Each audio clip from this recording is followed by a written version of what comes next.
Well, hey guys, Silly Tuck here, and welcome back to another episode of ECW Extreme Championship Wrestling. This is ECW Cyberslam 1999. I do believe it is our first television special of 1999. Always a bit of a fun little thing. Tonight we have two championship matches. We have the FBI challenging for two different titles.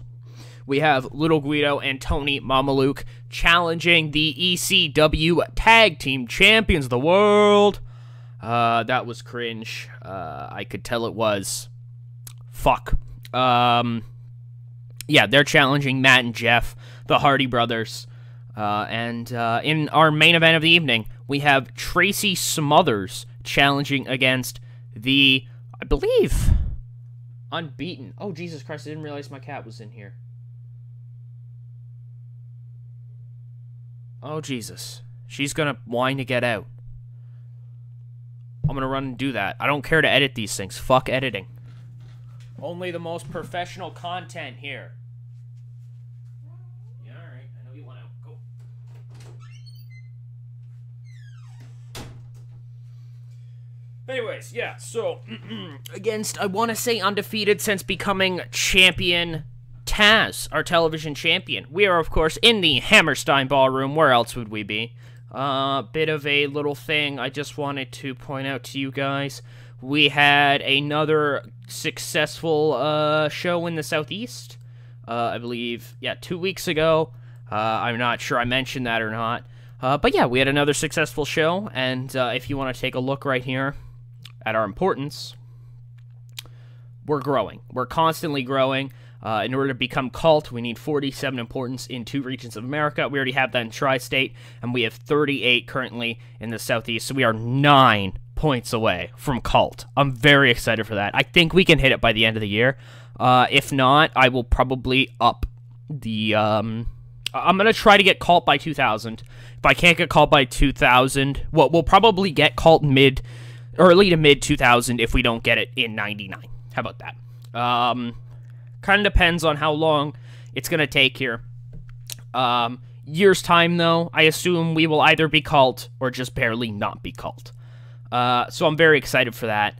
Yeah, I just want to get right into it. And we're going to kick off with Tommy Dreamer. Tommy Dreamer, he's in the ring. He's with his girlfriend, Beulah McGillicuddy, and he talks about Mike Awesome's attack on him last week. And Tommy says, I kind of get tired of doing this, you know? I kind of get tired of going away and then showing back up and then fighting somebody, getting my ass beat, and then cutting promos where I talk about how I'm the heart of this company and I'll keep on fighting forever because I feel like a bit of a broken record. But it's true. I fucking love this place, man. Mike Awesome is a big dude. He's a big dude who has disrespected me, and I hate to say it, but he's taken me down a peg. What he did to me last week, I haven't been manhandled like that in a very long time. Probably the last person to manhandle me like that would have been Taz.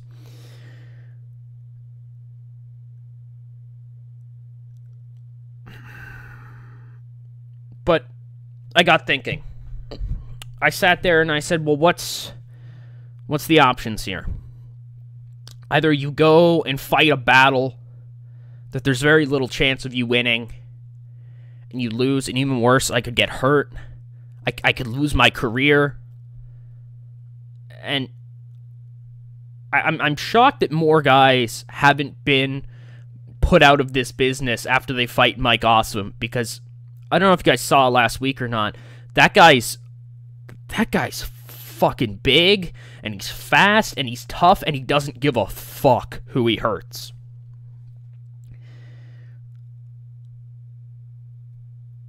And I called a few childhood friends of mine. We started talking just about life. Catching up, kind of, as I didn't know where I was going. And after talking to them, I'm not going to tell you I do know where I'm going, because it's not that easy. I wish I could. I wish I could tell you that I know what the right choice is, and I'm here to tell you blah, blah, blah. I can't. It's just not how it works. There are pros and cons to any decision, because the other decision, aside from risking my career to fight this guy, is to just walk away. Just say, no, I'm not going to fight you. Paul Heyman still owes me favors from dealing with all that stuff last year, from fighting through injury after injury to try to keep this company a reflection of what Paul Heyman wanted it to be against Van Dam and Steven Regal. And Sandman talked about it last week. Van Dam, I didn't forget either. I don't know where this narrative has come out that all of a sudden you're this good guy champion who's a bit high on himself. You're a fucking piece of shit. You're a piece of shit, and I'm gonna... Well, I've gotta deal with this first. Mike, after talking to my buddies, I got kind of sad. I thought about what my future meant to me. What my future with Beulah meant to me. What my family meant to me. What wrestling meant to me. What life meant to me. And after being sad for a while, actually it was this morning, I had made up my mind. And as I got to the arena and I started looking around, I got angry. I got fucking pissed. Not at you. No. What you did, I should have expected it. You're a young guy. You're hungry. I've set myself out to be a beacon of hope for this company. A flag bearer, if you will, for this company. I shouldn't have been shocked that you knocked me down. But I was. That's my bad. Fool me once, shame on you. Not in this case. Mike, I got angry because I got angry at myself because I was going to walk away. I was going to call Paul Heyman and say, Paul, I don't want to do it. Maybe I'll take more time off. And I got angry at myself because I looked at the men and the women backstage who work for this company, who strap up their boots and risk themselves for this company. The Hardy Brothers, Taz, the Sandman. I thought about all the people who will have those opportunities in the future. I thought about the people who have had those opportunities in the past. Like my good buddy, Raven. I thought about how even if you go somewhere and it doesn't work out, you can come back here. There's always a spot here. I thought about Stevie Richards. I thought about the Blue Meanie. I thought about these people. I thought about myself. I thought about the interrelations of all of it. And I thought that if I didn't stand for something, then what the fuck am I doing here? So Mike Awesome, at our next pay-per-view... Side note, Tucker does not know what this pay-per-view is called. Please don't fucking ask him in the comments, okay? I don't know. I don't know at the minute. Maybe I'll know. I'll check it out after the show, actually. So just, I don't know it right now. Pretend he says it, though. At the next pay-per-view, Mike Awesome, I'm gonna fight you. And I'm gonna fucking beat you. And I'm gonna do it because I am a beacon of this company. And I've been beaten down and beaten down and beaten down for the past year, and I'm fucking tired. I'm tired of telling people that, oh, you know, I fight really hard, because what the fuck does that even mean? You get so far and it doesn't fucking matter, because at the end of the day, if you don't win, you don't win. You're no better than the person who comes in last, the person who barely ever gets on TV, the person who doesn't have a job. So, Mike Awesome, I will meet you. And I'm going to go to fucking war with you. You have just awakened something in me that I thought I had lost after this past year. You have fucked up. Because the heart of ECW is pounding. And it's pounding at 1,000 beats per minute to where it might explode. And if I explode, I'm fucking taking you with me. Fucking throws down the mic, and he just walks out. Tommy Dreamer is back. We've kind of been dealing with a bit of a shell of Tommy Dreamer, I like to think. You know what I mean? That passion, that energy. We've been hearing what he called himself. I don't want to say excuses, but coming up short. He's back. I don't think he's making excuses anymore. And with that, the Hardy Brothers make their way to the ring. It is time for our Tag Team Championship match.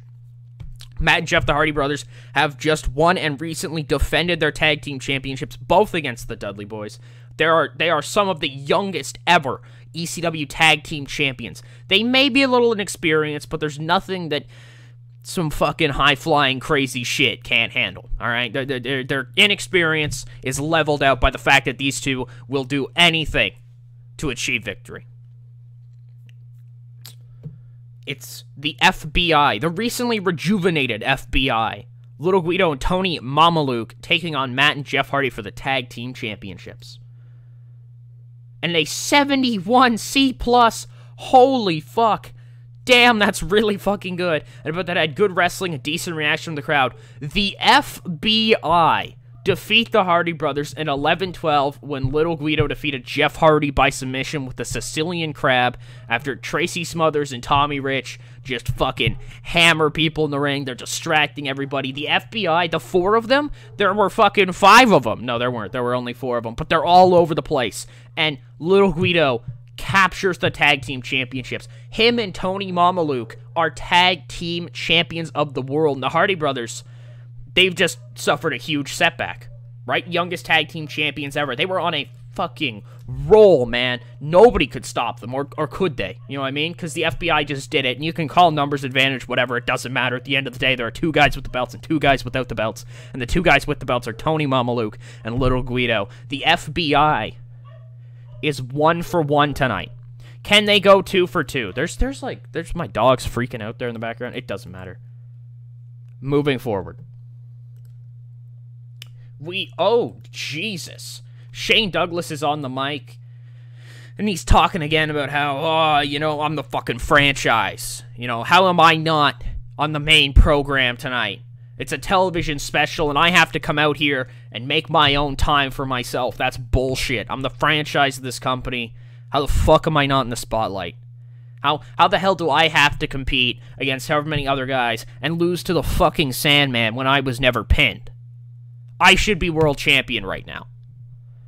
The only reason Rob Van Dam's on some kind of fucking juice, brother, I'm telling you. And all of a sudden, just from the rafters, like, crowd members just go, oh, fuck, you know what I mean? And it's like, what? What? And the camera kind of looks over there, and oh my god, standing there in the crowd, like a ghost back from the dead, it's the suicidal, homicidal, genocidal maniac, Sabu, the man that Shane Douglas put on the shelf, and then put on the shelf again. Shark Boy, whatever. And Douglas is like, oh no. That's not good. I'm getting the fuck out of here. And Douglas, like, clearly afraid, books it out of there. And Sabu just stands there, watches him,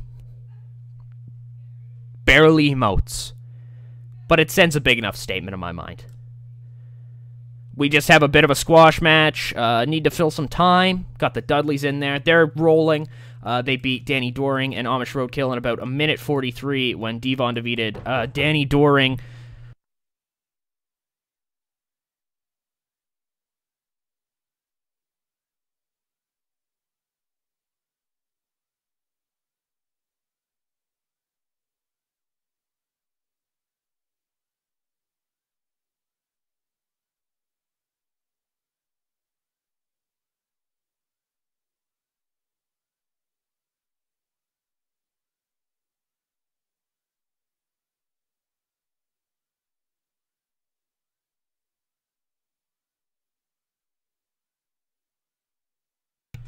Alright, sorry about that, folks. This is why I don't edit these things, because I just don't care to.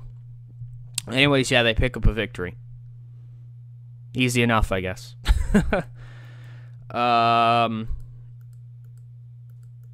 Good shit. Good shit. Backstage, Paul Heyman's office, we see the Suicide Blondes with Angelita, and they're you know, complaining about the attacks from the stormtroopers and Dawn Marie the last week or whatever, and Heyman's like, but you guys like started this. What do you want me to do? And they're like, you gotta like no touchy, you know, no touchy clause, and Paul Heyman's like, what? No touchy clause? The fuck? This is ECW. We don't fucking do no touchy clause. I don't even know what that thing's called. It's like a non-contact clause. I just prefer no touchy clause, because no touchy. And you know, Sexton just looks at him, no touchy. And Heyman's like, no touchy. And Sexton says, no touchy. And Paul Heyman says, no touchy. And they go back and forth on the touchy. We had a promo here from Just Incredible. Just Incredible talks about how, over the past year, he hasn't done much. He's been a bit of a side character, if you will. And that pisses him off. He points to a specific moment on this timeline of the past year or so, where everything kind of went south. And that was when he started a battle with Jerry Lynn. That was a battle that he'd ultimately lose. But since then, Jerry Lynn's career has done nothing but positives. He was world champion. He's undoubtedly a main event star. He's a face of the company. Where has Just Incredible been? He's been on the shelf. He's hung out backstage. He tried to form a tag team with Mike Awesome, and that never really got anywhere. He was like friends with Bam Bam Bigelow, and then Bam Bam Bigelow just left. Not even Bam Bam wanted to be around Credible. And he blames Jerry Lynn. And he says, Jerry, it's your fucking fault. My life sucks. I hate you. I want to murder you in the ring, legally, in a match format. And, more or less, that's the promo. That's the promo. And it's the main event. Wow, this did really well. 75 B-. And but that had good wrestling and decent reaction from the crowd. Taz defeats Tracy Smothers in 17:37 by pinfall to T-bone suplex. Basically, you can see here, everybody just tried to beat the shit out of Taz. But Taz is a killer. I've illustrated this before. Taz is an animal. Taz fights through the distractions, doesn't allow himself to be distracted, fights through the other people trying to hit him and, you know, throwing things at him and fucking distractions, whatever, you know what I mean? It's a big type of smosh type match. But Taz does it. And it's easy enough, I think, to say now that Taz is clearly a different breed. Like, Taz was always dominant, but he had never really faced... He's never faced a Shane Douglas yet in this TV title run. If I'm totally honest, he's never faced a Shane Douglas. He's never faced Rob Van Dam, Tommy Dreamer, Sandman, the really higher card guys. You know what I mean? And maybe what Smothers was saying about him dodging real competition, maybe there's a bit of truth to that. But those doubts kind of go away when you see him decimate 4 people. 4 people who are bigger than him. 4 people who have a lot of momentum. And still focused enough to win a match, retain a championship. He's the real deal. He's the real deal. Taz successfully defends, unlike the Hardy Brothers earlier. The Hardy Brothers will have some kind of rematch clause, I'm assuming. Paul Heyman hasn't really let anybody know yet when that would take place. Or I guess the Hardys would have to tell Heyman, but Heyman would have to tell us. So the Hardys have not expressed anything yet. So I assume that's because they're in a little bit of shock right now. Probably fairly upset. We close out on a 73 B-. As Rob Van Dam says that everybody's been telling him this week that he's kind of fucked up. You know what I mean? He pissed the Sandman off, and the Sandman's coming for blood. What the fuck has the Sandman done? Has he ever held this belt? If he has, it wasn't memorable enough to be memorable. Sandman is a big, bumbling nobody who's tried to get by on the fact that he uses weapons. People like him don't really have a place in ECW. People who can only win by cracking you over the skull with a kendo stick or using a fucking flaming table or something like that, something to that effect. Those people don't belong here. I'll be honest. ECW is a place where, of course, there are limited rules, but the wrestling is what people come to see, not thugs hitting each other with various objects. Rob Van Dam welcomes the Sandman. He welcomes him to come take a shot at his title, and he welcomes him to come sit down. To go sit down. To get in the back of the line. Because, to be totally honest, Sandman isn't a threat. Would Sandman be a threat to somebody else? Maybe, but he's not a threat because Mr. Saturday Night, Rob Van Dam, is indeed the whole fucking show. That was a really good show. Wow. I thought that show was going to do really well. Douglas and Sabu together are really good. Taz is a miracle worker, carry artist. The Van Dam promo was a little disappointing, but that's okay. I blame that on Sandman's overness a little bit more. This match was really good. Major props to Jeff and Guido, because Guido brought it as well. Tony Bomaluk did well enough, and so did Matt. The Dreamer promo was a little bit disappointing, but again, I'll blame that on Mike Awesome's overness. He's not the most over yet. We'll get him there, though. He's going to become a bit of a big player. I don't know if that tells you anything about the storyline that's coming up, but I think you can kind of feel where it's going. I'm down to just move forward. That's Big Titan. Oh, yeah, that's the guy who was, Razor Raman, or whatever the hell they called him. You know, like Dicel.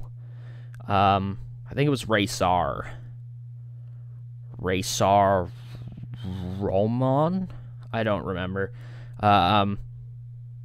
Doesn't matter. Doesn't matter, I don't remember. Our show was awesome. That's about what I expect, I guess. Oh, WCW Saturday Night. I don't totally care to look at that right now. HWA held a show. Rob Conway defeated Marty Jannetty. That's real wrestling, brothers. Looking around here, though, everything else looks pretty alright. Bubba Ray Dudley thinks Roadkill's gonna be a star. Bubba, I love you, but Jesus. Jesus, really? So yeah, you can see it right here. I didn't bamboozle anybody. New tag team champions. That did wonders for that prestige. Wow. Wow. That's awesome. And I think this prestige has peaked. No, it could peak at a 90. What do you know? But yeah, Taz says 12 defenses. Little Guido and Tony Mamaluke are tag team champions. This is Little Guido's third reign with the tag team titles. Even having a huge down period, though, you know what I mean? Like, he was really down in the dumps since losing, finally, to the Dudley Boys. But yeah. Good little stint. Good little stint, in my opinion. Everything's looking pretty good. How's money? Money is going up. Money's going up. That's all that really matters to me. We'll have one more Hardcore TV for this month. Then we'll be in March. We'll get to do always my favorite thing, seeing the new debutant, if you will. We got to edit this here. I got to set this back to Hardcore TV.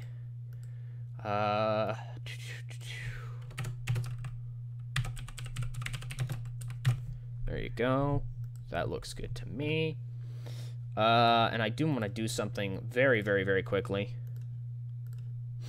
I will just show you guys how I figure out how my events are going to work. I have a kind of a sleeper save from when I did some tests originally at the very start of this save to kind of just see how much money I could make. logically. Like, look at the Power 5 here. Whoa, that's crazy. That's a throwback a little bit. That's okay, though. Did anybody get hurt? I don't know. I'm just looking for no reason. I go to the schedule, and then I believe it's the Living Dangerously pay-per-view. There you go. Saturday, week 4 of March. We've already can pencil in Tommy Dreamer versus Mike Awesome. You can probably also pencil in Rob Van Dam versus the Sandman. That looks good to me. I hope it looks good to you. Without further ado, I want to thank you all so much for watching. Hope you guys enjoyed. That Tommy Dreamer promo. I felt like that was one of my better ones. I do apologize for that big middle block of silence. I could cut that, but I'm lazy. I appreciate you guys just forgetting about it. Shout out. But yeah, overall, thanks so much for watching. Hope you guys enjoyed. This is Silly Talk. Signing out.